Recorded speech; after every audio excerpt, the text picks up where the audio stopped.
साथियों, यूपी में और केंद्र में पहले जो सरकारें रही, उन्होंने कैसे पश्चिमी उत्तर प्रदेश के विकास को नजरअंदाज किया, उसका एक उदाहरण ये जेवर एयरपोर्ट भी है।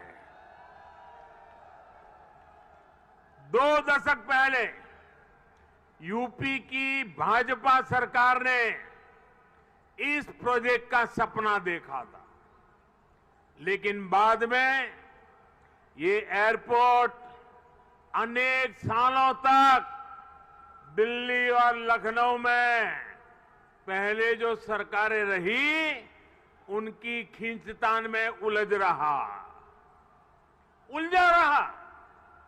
यूपी में पहले जो सरकार थी, उसने तो बाकायदा चिट्ठी लिखकर तब की केंद्र सरकार को कह दिया था, इस एयरपोर्ट के प्रोजेक्ट को बंद कर दिया जाए। अब डबल इंजन की सरकार के प्रयासों से आज हम उसी एयरपोर्ट के भूमि पूजन के साक्षी बन रहे हैं। वैसे साथियों, मैं आज एक बात और कहूंगा।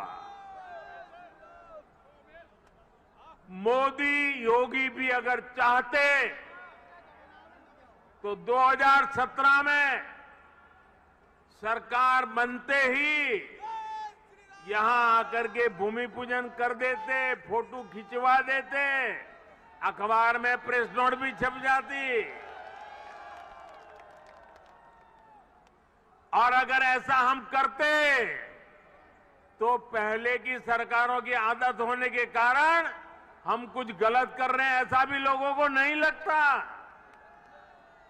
पहले राजनीतिक लाभ के लिए आनन फानन में रेवड़ियों की तरह इंफ्रास्ट्रक्चर प्रोजेक्ट की घोषणाएं होती थी, कागजों पर लकीरें खींच दी जाती थी, लेकिन प्रोजेक्ट्स जमीन पर कैसे उतरेंगे, अड़चनों को दूर कैसे करेंगे, धन का प्रबंध कहां से करेंगे, इस पर विचार ही नहीं होता था।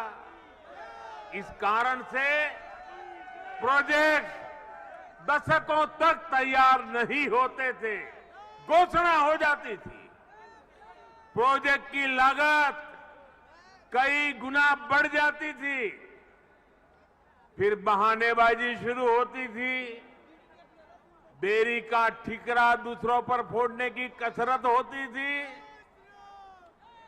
लेकिन हमने ऐसा नहीं किया, क्योंकि इंफ्रास्ट्रक्चर हमारे लिए राजनीति का नहीं बल्कि राष्ट्र नीति का हिस्सा है, भारत के उज्जवल भविष्य की एक जिम्मेवारी है। हम ये सुनिश्चित कर रहे हैं कि प्रोजेक्ट अटके नहीं, प्रोजेक्ट लटके नहीं, प्रोजेक्ट भटके नहीं।